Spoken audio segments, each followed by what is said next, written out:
पुलाव। पुलावचा रंग बघा काय मस्त दिसतोय आणि मस्त चविष्ट असा हा पुलाव बनवून तयार होतो। फक्त 15 मिनिटांमध्ये पुलाव बनवून तयार झालाय। 1 वाटी मी इथे बासमती तांदूळ घेतलाय। तुम्ही इथे कुठलाही तांदूळ वापरू शकतात। फक्त ज्या तांदळाचा भात मोकळा होतो असा तांदूळ आपल्याला इथे घ्यायचा आहे। तांदूळ 2 पाण्याने हलक्या हाताने स्वच्छ धुवून घेतला। आता यामध्ये भरपूर प्रमाणात पाणी घालायचं आणि अर्ध्या तासासाठी भिजत ठेवायचा।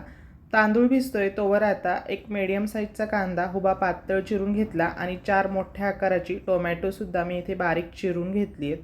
2 चमचे तेलामध्येच 1 चमचा साजूक तूप घालायचं। तूप घातल्यामुळे छान चव पुलावला येते। 1 चमचाभर जिरे घातले, त्यासोबतच काही खडे मसाले घालायचे। काळी मिरी, तेजपान, 1 इंच दालचिनीचा तुकडा आणि 2 वेलदोडे घातलेत। आता कांदा आणि ते आपल्याला 3-4 मिनटं परतवून घ्यायचं आहे। कांदा परततोय तोवर आता मी इथे आलं, लसूण आणि हिरवी मिरची बारीक ठेचून घेते। तुम्ही हे मिक्सरला सुद्धा फिरवून घेऊ शकतात।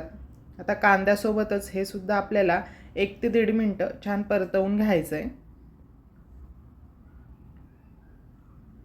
आलं लसूण परतवून झालं की यामध्ये आता 1 लाल सुकी मिरची घातली, 1 मोठा चमचा लाल तिखट, अर्धा चमचा धनेपूड, पाव चमचा हळद घातली।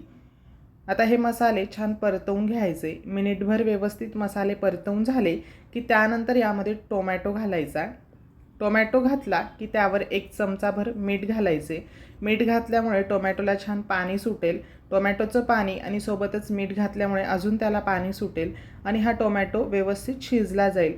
साधारण 4 ते 5 मिनटं मीडियम फ्लेमवर मी टोमॅटो पूर्णपणे इथे शिजवून घेतला आहे। बघू शकता अशा पद्धतीने पूर्णपणे तो मॅश झाला पाहिजे। त्यानंतरच यामध्ये पाणी घालायचं आहे। ज्या वाटीने तांदूळ मोजून घेतला त्याच वाटीने मोजून 2 वाटी मी इथे पाणी घातलं आहे आणि भिजवून घेतलेला आता तांदूळ घालायचा।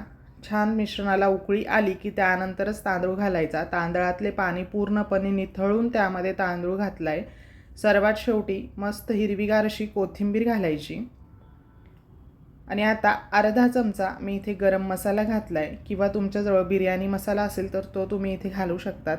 चवीनुसार मीठ घालायचं आणि 1 चमचाभर साजूक तूप। मीठ आपण टोमॅटोवर सुद्धा घातलं आहे त्यामुळे बेतानेच घाला। आता एकदा व्यवस्थित हलवून घ्यायचं आणि कुकरचे झाकण लावून हाय फ्लेमवर याच्या आपल्याला 3 शिट्ट्या करून घ्यायच्या आहेत।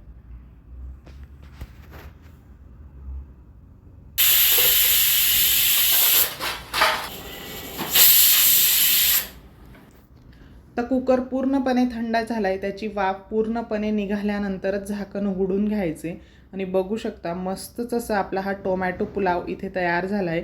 हलक्या हाताने एकदा चमच्याने व्यवस्थित मिक्स करून घ्यायचा आणि आता हा पुलाव सर्व करायला घेऊयात। सोबत तुम्ही पापड, लोणचं, दहीसोबत हा टोमॅटो पुलाव सर्व करू शकतात।